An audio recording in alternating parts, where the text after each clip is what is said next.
So Ugandan former foreign minister, Sam Kutesa, this man is trending right now because he has built a church. Now, the reason why he built the church is why people are dragging him. They are not dragging him because he built a church. They are dragging him because he now said that he got sick. He went to Germany. And when he went to Germany, they took care of him. He has been healed now. And because of that, he came to build a church. He didn't build hospital. He didn't build any health facility, no school, nothing. He built a church and they are dragging him. And I have the full gist for you. Now, before we get into that, Kiss Strawberry Scented Gel, in case you're doing the soccer pim pim and there's friction for you, use this Kiss Strawberry Scented Gel or lubricant. It's condom friendly, water based, and also reduces friction. So yeah, you can get it in any pharmacy. Now let's get into the gist. I'm the Headless YouTuber, this Headless Reactions. Alatiari, Yonko!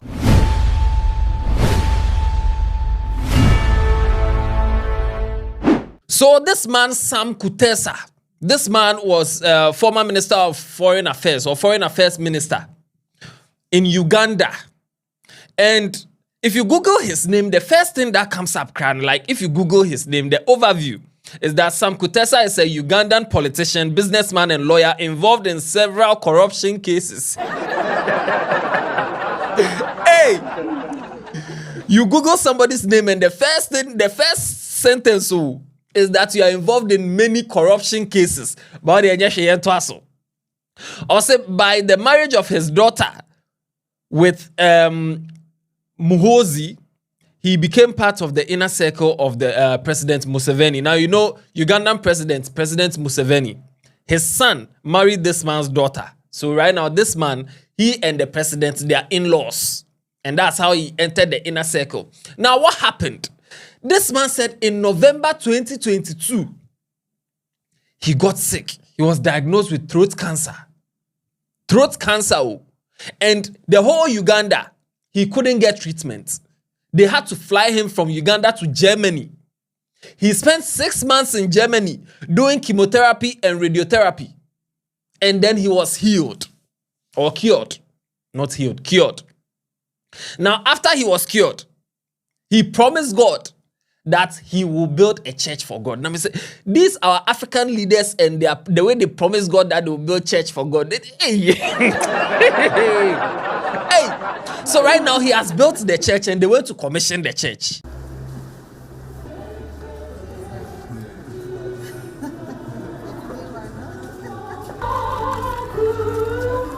Wow. Your Excellency, this church is built for two main reasons.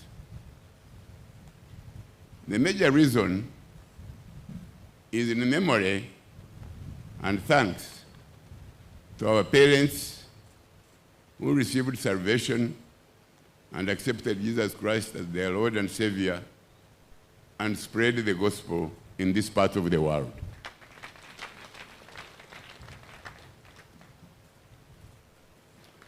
My second reason is actually personal. In November of 2022, I was diagnosed with cancer of the throat. And I underwent chemo and physiotherapy, chemo and radiotherapy. And I stayed in Germany for 6 months. And I recovered.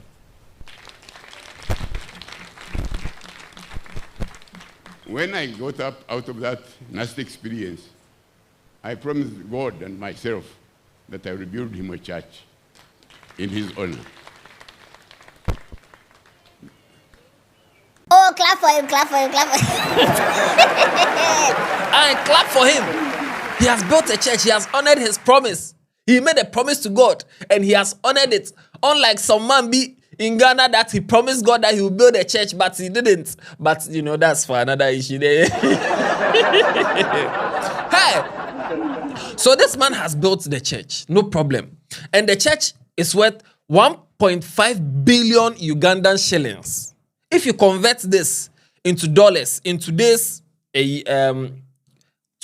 rates, it's 409,438 US dollars, which is also 5,852,867 Ghana cedis. That is what he used to build the church. And people are angry that why did he build a church? Why didn't he build a hospital? Why didn't he build a health facility?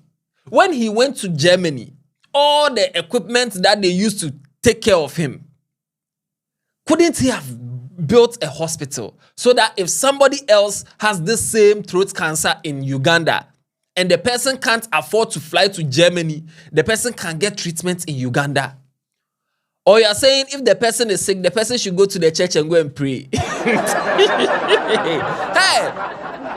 So you have money to fly out and go and get better health care. And then you come back and come and build a church for your people so that they will go to church for health, for healing or what?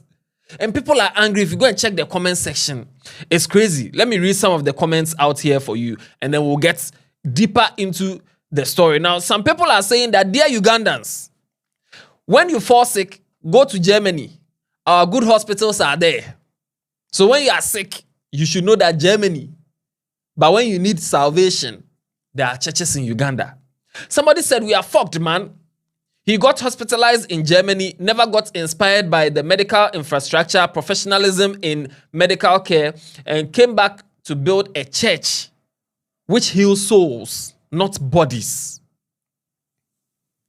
Your body needed health care. You went to Germany. You didn't get inspiration from all the equipment and stuff. No problem. Somebody said, couldn't put up a state-of-the-art cancer facility instead. Somebody said, wait, dude got throat cancer, flew to Germany for treatment, got healed, and the way he thanked God for healing him, he built a church. Why not a cancer institute in that region? Somebody also said, well, Uganda is a very religious country. For God and my country in it.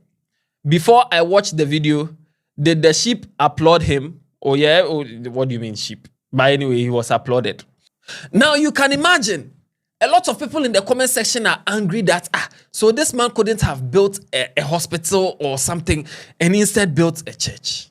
Now, Alatari went to do some research small and we found out that this man, this is not the first time he's helping a church. As far back as 2011, this man went, like he helped a church. People were bashing him, saying, why should you do this? Why should you? And he said that if you didn't help me to make my money, you don't have any right to dictate to me how I spend my money. Did you help them earn that money?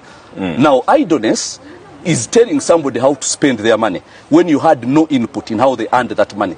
So if I want to give the entirety of my salary to my pastor, that is none of your business. Now, this one too is true. If you didn't help me make my money, you can't tell me what to do with my money. It's my money, and I can decide what I want to do with my money. If I decide to give my entire salary to my pastor and I'll eat gari the whole month, it's not your business. It's my business. Fair enough. But then, further research shows that this man, the money that he's using in Ankasane is not his money. It is the citizens of Uganda money, because the kind of corruption scandals that, just like if you Google his name alone, the things you see. Now, this is a video of all the corruption scandals that this man has been involved in. And in all, no action was taken against him. All because in-law with the president. In 1995, Sam Kutesa allegedly undervalued and has shares later sold to himself and the president's brother, Salim Salih. In that specific case, Parliament censured Kutesa, but no action was taken by the executive. In 1997, Sam Kutesa was named by a parliamentary committee for soliciting a bribe between $2 to $6 million. Now, with the bribe over the sale of Sheraton Hotel, the IGG and a committee of parliament investigated Sam Kutesa, and his co-accused were prosecuted but later acquitted by the anti-corruption court. Action taken, 0. In 1998, a parliamentary committee concluded it had been manipulated and taken advantage of by Sam Kutesa and a few politically powerful people. Action taken, 0. In 2000, Sam Kutesa was mentioned in a deal to procure technology intelligent network monitoring stroke verification system, INMS. Now, Kutesa was named in a deal where the Ugandan government lost about $1 million to supply ballots. Now, Lithotech company with links to Sam Kutesa gets another contract to supply ballots for the local government. Action taken, zero. In 2005, Sam Kutesa was named in the privatization of Uganda Dairy Corporation Limited, UDCL, a deal Rwamirama described as outright robbery. Now, in this specific deal, Smartmatic Inc. connected to Kutesa. However, the PPDA disqualified the company because it did not pass the commercial criteria. Sam Kutesa, however, bypassed the PPDA and got the deal. Action taken, zero. In 2009, Sam Kutesa was mentioned in an election deal worth $15 million to update the voters register. Now, Sam Kutesa, in this specific case, action taken to him, zero. Hey, so you see the kind of person we are dealing with here.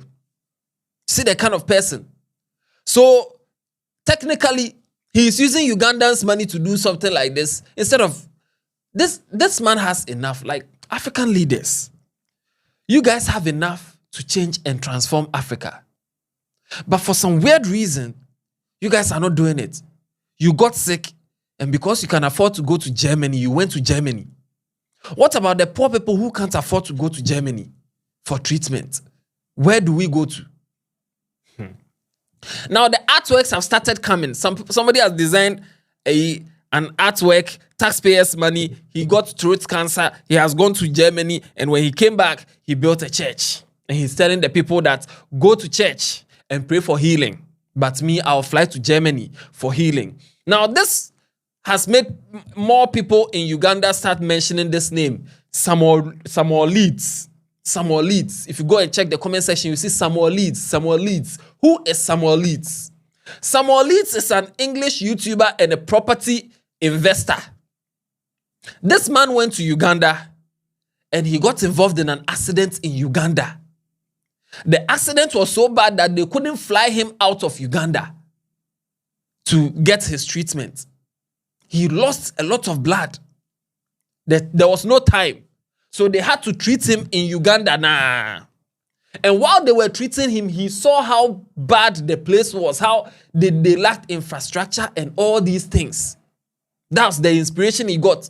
And what did he do? He built a hospital, a health facility in Uganda for the Ugandans. This is what he posted on LinkedIn.